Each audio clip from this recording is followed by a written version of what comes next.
ಎಲ್ಲ ವೀಕ್ಷಕರಿಗೆ ನಮಸ್ಕಾರ. ಸ್ನೇಹಿತರೆ, ನೋಡ್ತಾ ಇರೋದು ನಮ್ಮ ಮುಂದೆ ಒಂದು ಕಂಪ್ಲೀಟ್ ಆಗಿರತಕ್ಕಂಥ ಗೇಮಿಂಗ್ ಪಿ ಸಿ ಬಿಲ್ಡ್ ಇರುವಂಥದ್ದು. ತುಂಬ ಜನ ನನಗೆ ಬ್ರೋ ಬರೀ 20,000 ರೂಪಾಯಿದಲ್ಲಿ ಒಂದು ಪಿ ಸಿ ಬಿಲ್ಡ್ ಮಾಡಿ ತೋರಿಸಿ, ನಮಗೆ ವಿಡಿಯೋ ಎಡಿಟಿಂಗ್ ಆಗಬೇಕು, ಗೇಮಿಂಗ್ ಆಗಬೇಕು, ಆಮೇಲೆ ಆಟೋ ಕ್ಯಾಡ್ ವರ್ಕ್ ಆಗಬೇಕು ಅಂತ ಕೇಳ್ತಾ ಇದ್ರಿ. ಸೊ ಮಾನಿಟರ್ ಮತ್ತು ಕೀಬೋರ್ಡ್ನೊಂದಿಗೆ 20,000 ರೂಪಾಯಿದಲ್ಲಿ ಹೇಗಪ್ಪ ನಾನು ಸೆಟ್ ಮಾಡೋದಂತ ಯೋಚನೆ ಮಾಡಬೇಕಾದ್ರೆ ಎಲ್ಲ ಒಂದು ಕುತ್ಕೊಂಡು ಕ್ಯಾಲ್ಕುಲೇಷನ್ ಮಾಡಿದಾಗ ಎಲ್ಲ ಪಾರ್ಟ್ಸ್ಗಳು 20,000 ರೂಪಾಯಿ ಒಳಗಡೆ ಸಿಕ್ತು. ನಿಮ್ಗೆ ಒಂದೊಂದಾಗಿ ಹೇಳ್ತಾ ಹೋಗ್ತೀನಿ.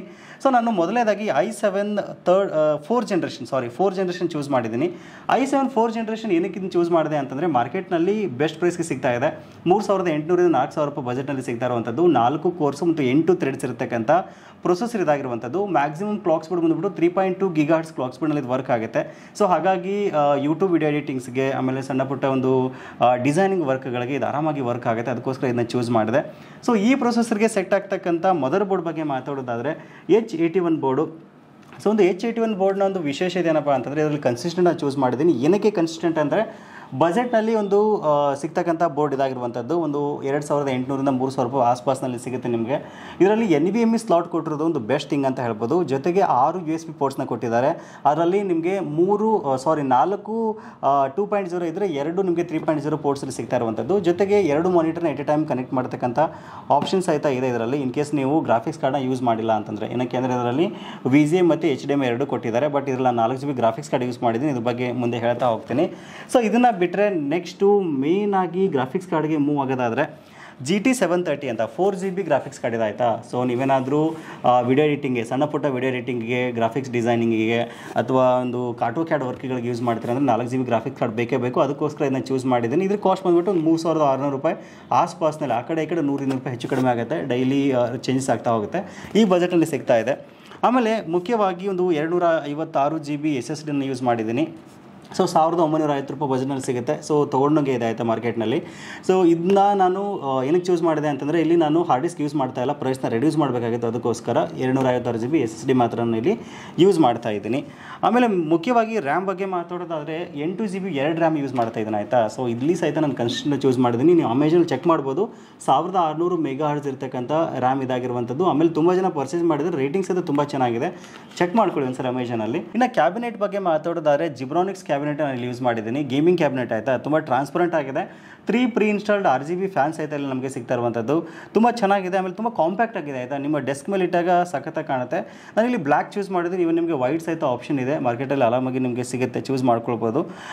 ಸೊ ಇನ್ನು ನೆಕ್ಸ್ಟ್ ನಾನು SMS ನಿಮ್ಗೆ ಹೇಳೋದು ಮರ್ತೆ, ಆಯಿತಾ. 450 ವ್ಯಾಟ್ ಒಂದು SMPS ಇಲ್ಲಿ ಯೂಸ್ ಮಾಡಿದ್ದೀನಿ. ಜಿಬ್ರಾನಿಕ್ಸ್ ಬ್ಲ್ಯಾಕ್ ಗೋಲ್ಡ್ ಅಂತ. ತುಂಬ ಚೆನ್ನಾಗಿದೆ. ಮಾರ್ಕೆಟ್ನಲ್ಲಿ ನಿಮಗೆ ಸುಮಾರು ಒಂದು 800-ರಿಂದ 850 ರೂಪಾಯಿ ಬಜೆಟ್ನಲ್ಲಿ ಸಿಗ್ತಾ ಇರುವಂಥದ್ದು. ಸೊ ಕಂಪ್ಲೀಟ್ ಒಂದು ಬಿಲ್ಡ್ಗೆ 20,000 ರೂಪಾಯಿದಲ್ಲಿ ಹೇಗೆ ನೀವು ಮ್ಯಾಚ್ ಮಾಡ್ತೀರಾ ಅಂತ ಕೇಳೋದಾದರೆ, ಇಲ್ಲಿ ಇನ್ನೂ ಮಾನಿಟರ್ ಸಹಿತ ನಿಮಗೆ ಬಾಕಿ ಇದೆ ಹೇಳೋದು. 19 ಇಂಚಿನ ಒಂದು LED ಮಾನಿಟರ್ ಚೂಸ್ ಮಾಡಿದ್ದೀನಿ. ಮಾರ್ಕೆಟ್ನಲ್ಲಿ ನಿಮಗೆ 2,800-ರಿಂದ 3,000 ರೂಪಾಯಿ ಆಸ್ಪಾಸ್ನಲ್ಲಿ ಸಿಗುತ್ತೆ. ಜೊತೆಗೆ ಇನ್ ಕೇಸ್ ಇದು 2,800 ಆಯಿತು ಅಂದರೆ ನಿಮಗೆ ಕೀಬೋರ್ಡ್ ಮೌಸ್ ಸಹಿತ ಒಂದು 400-500 ರೂಪೀಸಲ್ಲಿ ಸಿಕ್ಬಿಡುತ್ತೆ. ಕಾಂಬೋ ನಿಮಗೆ ಜಿಬ್ರಾನಿಕ್ಸ್ ಒಂದು 500 ರೂಪೀಸು. 20,000 ಆಸ್ಪಾಸ್ನಲ್ಲಿ ಆ ಕಡೆ ಈ ಕಡೆ ಮಾಡಿದ್ರು ಸಹಿತ ಆರಾಮಾಗಿ 20,000 ರೂಪಾಯಿದಲ್ಲಿ ಕಂಪ್ಲೀಟ್ ಬಿಲ್ಡ್ ನಾವು ರೆಡಿ ಮಾಡ್ಕೊಳ್ಬೋದು. ಸೊ ಹಾಗಾದರೆ ಬನ್ನಿ, ಇದನ್ನು ಯಾವ ರೀತಿ ನಾವು ಬಿಲ್ಡ್ ಮಾಡೋದಂತ ನಿಮ್ಗೆ ತೋರಿಸ್ತೀನಿ. ಬಿಲ್ಡ್ ಮಾಡಿದ್ರೆ Windows 10 Pro ಇದರಲ್ಲಿ ಇನ್ಸ್ಟಾಲ್ ಮಾಡ್ತಾ ಇದ್ದೀನಿ. ಜೊತೆಗೆ ಎಲ್ಲ ಒಂದು ನೆಸೆಸರಿ ಸಾಫ್ಟ್ವೇರ್ಸ್ನ ಇದರಲ್ಲಿ ಇನ್ಸ್ಟಾಲ್ ಮಾಡಿಬಿಟ್ಟು ಹೇಗೆ ವರ್ಕ್ ಆಗುತ್ತೆ ಅಂತ ಡೀಟೇಲಾಗಿ ನೋಡ್ತಾ ಹೋಗೋಣ. ಮುಖ್ಯವಾಗಿ ವಿಡಿಯೋ ಎಡಿಟಿಂಗ್ ಆಗಿರ್ಬೋದು, ಆಮೇಲೆ ಫೋಟೋಶಾಪ್ ಆಗಿರ್ಬೋದು, ಹೀಗೆ ಮೇನ್ ಎಲ್ಲ ಒಂದು ಸಾಫ್ಟ್ವೇರ್ಸ್ನ ರನ್ ಮಾಡಿ ನಿಮಗೆ ತೋರಿಸ್ತಾ ಹೋಗ್ತೀನಿ. ವಿಡಿಯೋನ ಸ್ಕಿಪ್ ಮಾಡಿದೆ ಕೊನೆವರೆಗೂ ನೋಡಿ.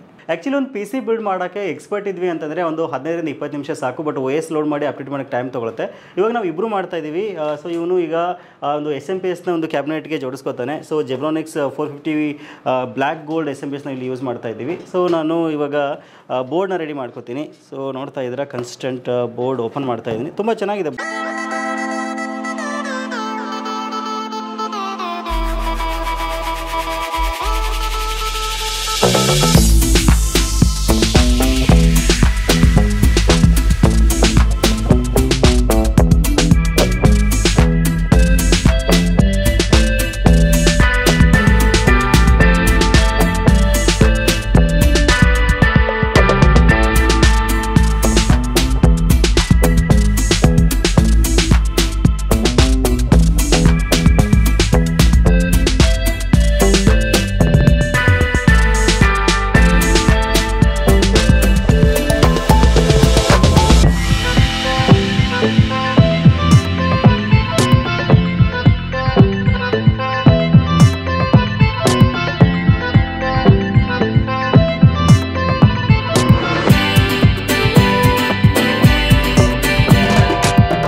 ಇವಾಗ ಇದ್ರ ಜೊತೆಗೆ ಕನ್ಸಿಸ್ಟೆಂಟ್ 90 ಇಂಚಸ್ LED ಮಾನಿಟರ್ ಕೊಡ್ತಾ ಇದ್ದೀನಿ. ಸೊ ಇದರಲ್ಲಿ ಏನೇನು ಬರುತ್ತೆ ಕಂಟೆಂಟ್ಸ್ ಅಂತ ನಿಮ್ಗೆ ತೋರಿಸ್ಬಿಡ್ತೀನಿ. ಏನಕ್ಕೆ ಅಂದರೆ ತುಂಬ ಜನರಿಗೆ ತೊಗೊಂಡು ಹೋದ ತಕ್ಷಣ ಮನೆಗೆ ಯಾವ ರೀತಿ ಫಿಟ್ ಮಾಡ್ಕೊಳ್ಳೋದು ಅಂತ ಗೊತ್ತಾಗಲ್ಲ. ವಿಡಿಯೋ ಕಾಲ್ ಮಾಡಿ ಸರ್ ಎಕ್ಸ್ಪ್ಲೇನ್ ಮಾಡಿ ಅಂತ ಹೇಳ್ತಾ ಇರ್ತಾರೆ. ಅದಕ್ಕೋಸ್ಕರ ನಾನು ಇದು ನಿಮ್ಗೆ ತೋರಿಸ್ತಾ ಇದ್ದೀನಿ. ತುಂಬ ಸಿಂಪಲ್ ಇರುತ್ತೆ ಆಯಿತಾ. ಆಮೇಲೆ ನೋಡ್ತಾ ಇದ್ದೀರಾ ಇದರಲ್ಲಿ ಪ್ಯಾಕಿಂಗ್ ಸಖತ್ತಾಗಿರುತ್ತೆ ಆಯಿತಾ. ಈ ಕೊರಿಯರ್ ಥ್ರೂ ಕಳಿಸ್ಕೊಟ್ರೆ ಯಾವುದೇ ರೀತಿ ಇಶ್ಯೂಸ್ ಆಗಲ್ಲ. ಥರ್ಮೋಕೋಲಲ್ಲಿ ನೀಟಾಗಿ ಪ್ಯಾಕ್ ಮಾಡಿರ್ತಾರೆ. ಇದರಲ್ಲಿ ನಿಮಗೊಂದು ಬೇಸ್ ಬರುತ್ತೆ ಆಯಿತಾ. ಈ ರೀತಿಯಾಗಿ ಒಂದು ಬೇಸ್ ಕೊಡ್ತಾರೆ. ಇದನ್ನು ಬಿಟ್ಟರೆ ನೆಕ್ಸ್ಟ್ ನೋಡ್ತಾ ಇದ್ದೀರಲ್ಲ ಕಂಟೆಂಟ್ಸ್ ಬರುತ್ತೆ ಪೂರ್ತಿ. ಇದರಲ್ಲಿ ಒಂದು HDMI ಕೇಬಲ್ ಇರುತ್ತೆ, ಆಮೇಲೆ ಒಂದು ಪವರ್ ಕೇಬಲ್ ಇರುತ್ತೆ, ಆಮೇಲೆ ಇದಕ್ಕೆ ಸ್ಟ್ಯಾಂಡ್ಗೆ ಕನೆಕ್ಟ್ ಮಾಡ್ಕೊಳ್ಳೋಕ್ಕೆ ಅಂತ ಒಂದು ಈ ರೀತಿಯಾಗಿ ಒಂದು ಸ್ಟ್ಯಾಂಡ್ ಕೊಟ್ಟಿರ್ತಾರೆ, ಕನೆಕ್ಟರ್ ಕೊಟ್ಟಿರ್ತಾರೆ. ನೋಡ್ತಾ ಇದ್ದೀರಲ್ಲ ಒಂದು power cable, HDMI cable connect ಮಾಡ್ಕೊಳ್ಳೋಕ್ಕೆ ಒಂದು ಸ್ಟ್ಯಾಂಡು ಪ್ಲಸ್ ಒಂದು ಕನೆಕ್ಟರ್ ಕೊಟ್ಟಿರ್ತಾರೆ. ನಾವೇನು ಮಾಡಬೇಕೀಗ ಅಂತಂದರೆ ಮಾನಿಟ್ರನ್ನ ಹೊರಗಡೆ ತೊಗೊಳ್ಳೋಣ, ಇದು ಸೈಡ್ ಇಟ್ಬಿಡೋಣ ಆಯಿತಾ. ಆಮೇಲೆ ಇದರಲ್ಲಿ ಒಂದು ಯೂಸರ್ ಮ್ಯಾನ್ಯಲ್ ಇರುತ್ತೆ, ಇದನ್ನ ಯಾವ ರೀತಿ ಫಿಟ್ ಮಾಡ್ಕೊಳ್ಳೋದು ಅಂತ. ಇದನ್ನೂ ಸಹಿತ ನೀವು ನೋಡಿಕೊಂಡು ಆರಾಮಾಗಿ ಜೋಡಿಸ್ಕೋಬೋದು.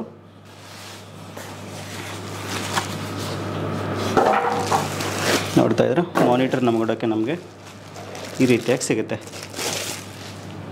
19 ಇಂಚಸ್ LED ಮಾನಿಟರು. ಹಿಂದ್ಗಡೆ ಭಾಗದಲ್ಲಿ ಇಲ್ಲಿ ಪವರ್ ಬಟನ್ಸು ಮತ್ತು ಸೆಟ್ಟಿಂಗ್ ಮಾಡ್ಕೊಳ್ಳೋಕ್ಕೆಲ್ಲ ಬಟನ್ಸ್ ಕೊಟ್ಟಿರ್ತಾರೆ. ಆಮೇಲೆ ಈಗ ಈ ರೀತಿ ನಾವು ಇದನ್ನ ಹೇಗೆ ಫಿಟ್ ಮಾಡ್ಕೊಳ್ಳೋದು ಅಂತ ನಿಮ್ಗೆ ತೋರಿಸ್ಬಿಡ್ತೀನಿ. ಆಮೇಲೆ ಸ್ಕ್ರೂಸ್ ಎಲ್ಲ ಇಲ್ಲೇ ಇರುತ್ತೆ ಆಯಿತಾ. ಸ್ಕ್ರೂಸ್ ಎಲ್ಲಿದೆ ಅಂತ ಹುಡುಕೋ ಅವಶ್ಯಕತೆನೇ ಇಲ್ಲ ನೀವು. ಸೊ ಈಗ ನಾನು ನಿಮ್ಗೊಂದು ಬೆಸ್ಟ್ ಸಜೆಷನ್ ಏನಂತಂದರೆ ಇದು ಕನೆಕ್ಟ್ ಮಾಡ್ಕೊಳ್ಳೋಕೆ ನೀವು ಏನು ಮಾಡಬೇಕು ಅಂತಂದರೆ, ಈಗ ನಾನು ಬಾಕ್ಸ್ನ ಸೈಡ್ ಇಟ್ಟನಲ್ಲ, ಈ ಥರ ಸೈಡ್ ಇಡೋ ಬದಲಾಗಿ ಬಾಕ್ಸ್ನ ನಿಮ್ಮ ಟೇಬಲ್ ಮೇಲೆ ಇಟ್ಕೊಳ್ಳಿ. ಹಿಂಗೆ ಬಾಕ್ಸ್ ಇಟ್ಕೊಂಡು ಬಾಕ್ಸ್ ಮೇಲೆ LED ಮಾನಿಟ್ರನ್ನ ಇಟ್ಕೊಳ್ಳಿ. ಅಂದರೆ ನಿಮಗೆ ಡ್ಯಾಮೇಜ್ ಆಗೋಲ್ಲ, ತುಂಬ ಈಸಿಯಾಗಿ ನೀವು ಹ್ಯಾಂಡಲ್ ಮಾಡ್ಬೋದು ಇದನ್ನ. ಸೊ ಏನು ತುಂಬ ತಲೆ ಕೆಡಿಸ್ಕೊಳ್ಳೋಂಥ ಅವಶ್ಯಕತೆನೇ ಇಲ್ಲ. ಆಲ್ಮೋಸ್ಟ್ ಕಂಪ್ನಿ ಕಡೆಯಿಂದನೇ ಇದು ಫಿಟ್ಟಾಗಿ ಬಂದುಬಿಡುತ್ತೆ. ಸೊ ಇದನ್ನ ಈಗ ಈ ಕನೆಕ್ಟರ್ನ ಮತ್ತು ಬೇಸ್ನ ಹೇಗೆ ಕನೆಕ್ಟ್ ಮಾಡೋದು ನಿಮ್ಗೆ ತೋರಿಸ್ಬಿಡ್ತೀನಿ. ತುಂಬ ಸಿಂಪಲ್ಲು. ಕಂಪ್ನಿ ಕಡೆಯಿಂದ ಆಲ್ಮೋಸ್ಟ್ ಇದೆಲ್ಲ ಕರೆಕ್ಟಾಗಿ ನೀಟಾಗಿ ಫಿಟ್ ಮಾಡಿ ಕಳಿಸಿರ್ತಾರೆ. ನೀವು ಈ ರೀತಿಯಾಗಿ ಹಿಡ್ಕೋಬೇಕು. ನೋಡ್ತಾ ಇದ್ದೀರಲ್ಲ ಈ ಪಾರ್ಟ್ ಏನಿದೆ ಲಾಕಿಂಗ್ ಪಾರ್ಟ್ ಇದೆ, ಲಾಕಿಂಗ್ ಪಾರ್ಟ್ ಇದ್ರ ಕೆಳಗಿರಬೇಕು. ನೋಡಿ ನಾನು ಹೇಗೆ ಹಿಡ್ಕೊಂಡಿದ್ದೀನಿ ಅಂತ. ನಿಮ್ಮ ಹೆಬ್ಬರ್ಡ್ ಹಿಂಗಿರಬೇಕು, ಲಾಕಿಂಗ್ ಪಾರ್ಟ್ ಕೆಳಗೆ ಇಟ್ಬಿಟ್ಟು ನೋಡಿದ್ರೆ ಕರೆಕ್ಟಾಗಿ ಹಿಂಗೆ. ತುಂಬ ಸಿಂಪಲ್ಲು. ನೋಡ್ತಾ ಇದ್ದೀರಲ್ಲ ಈ ರೀತಿಯಾಗಿ ಇದಕ್ಕೆ ಫಿಕ್ಸ್ ಮಾಡಿದಂದ್ರೆ ಟಕ್ ಅಂತ ಇದಕ್ಕೆ ಜಾಯಿಂಟ್ ಆಗುತ್ತೆ. ನೋಡ್ತಾ ಏನು ಗ್ಯಾಪ್ ಇಲ್ಲ ಆಯಿತಾ. ಸೊ ಇದಾದ ನಂತರ ಈ ಕನೆಕ್ಟರ್ನ ನಿಮ್ಮ ಬೇಸ್ಗೆ ಕರೆಕ್ಟಾಗಿ ಕನೆಕ್ಟ್ ಮಾಡ್ಕೋಬೇಕು. ಸೊ ನೋಡ್ತಾ ಇರಲ್ಲ ಇಷ್ಟೇ ನೋಡಿ, ಟಕ್ ಅಂತೂ. ತುಂಬ ಸಿಂಪಲ್ಲು. ರೆಡಿ ಆದಮೇಲೆ ನಿಮ್ಮ ಮಾನಿಟರ್ ಯೂಸ್ ಮಾಡೋಕ್ಕೆ ರೆಡಿ ಆಯಿತು. ಆಮೇಲೆ ಇದನ್ನ ನಿಮಗೆ ಮೇಲೆ ಮತ್ತು ಕೆಳಗೆ ನಿಮ್ಗೆ ಎಷ್ಟು ಬೇಕೋ ಅಷ್ಟು ನೀಟಾಗಿ ನೀವು ಸೆಟ್ ಮಾಡ್ಕೋಬೋದು. ಈ ರೀತಿಯಾಗಿ ಈಸಿಯಾಗಿ ಸೆಟ್ ಮಾಡ್ಕೊಳ್ಳಿ. ಸೊ ಇವಾಗ ಇದೇ ಒಂದು LED ಮಾನಿಟರ್ಗೆ ನಾನು ಸಿಸ್ಟಮ್ನ ಕನೆಕ್ಟ್ ಮಾಡಿಬಿಟ್ಟು OSನ ಲೋಡ್ ಮಾಡ್ತೀನಿ.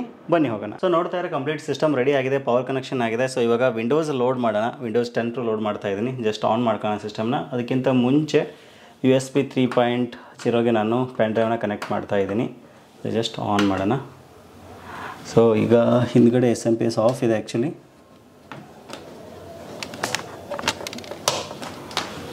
ಸೊ ಸಿಸ್ಟಮ್ ಆನ್ ಆಯಿತು. ವಿಂಡೋಸ್ನ ಲೋಡ್ ಮಾಡೋಣ. ಸೊ ಸಮ್ಟೈಮ್ ಏನಾದರೂ ಮಾನಿಟರ್ ಆನ್ ಆಗಲಿಲ್ಲ ಅಂದರೆ ಹಿಂದ್ಗಡೆ ಭಾಗದಲ್ಲಿ ಪವರ್ ಬಟನ್ ಆನ್ ಮಾಡ್ಕೊಂಡ್ರಿ ಅಂತಂದರೆ ಜಸ್ಟ್ ಅದು ಆನ್ ಆಗುತ್ತೆ. ಪ್ರೆಸ್ ಮಾಡಬೇಕು ಒಂದು ಸಾರಿ. ನೋಡ್ತಾ ಇದ್ದಾರೆ ತುಂಬ ಕಲರ್ಫುಲ್ಲಾಗಿ ಕಾಣ್ತಾ ಇದೆ ಕ್ಯಾಬಿನೆಟು.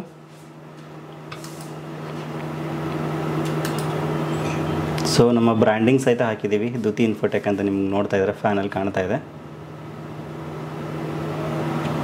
ಸೊ ಈಗ ವಿಂಡೋಸ್ 10 Pro ಸೆಟ್ ಮಾಡ್ಕೊಳ್ಳೋಣ.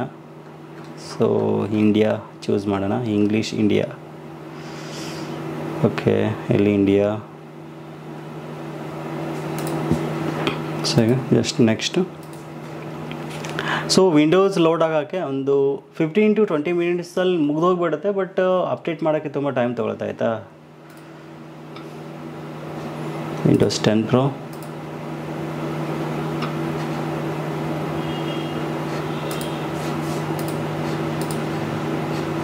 ಸೊ ಇವಾಗ ಅನ್ಅಲೋಕೇಟೆಡ್ ಇದೆ SSD. ಸೊ ನೀವೀಗ ಅದನ್ನ ಅಲೋಕೇಟ್ ಮಾಡ್ಕೊಳ್ಳೋಣ. ಅಲೋಕೇಟ್ ಆಯಿತು. ನೆಕ್ಸ್ಟ್ ಸೊ ವಿಂಡೋಸ್ ಸ್ಟಾರ್ಟ್ ಆಯಿತು. ನೋಡ್ತಾ ತುಂಬ ಸ್ಪೀಡಾಗಿ ಆಗುತ್ತೆ. SSD ರೀಡ್ ರೈಟ್ ಸ್ಪೀಡ್ ತುಂಬ ಚೆನ್ನಾಗಿದೆ.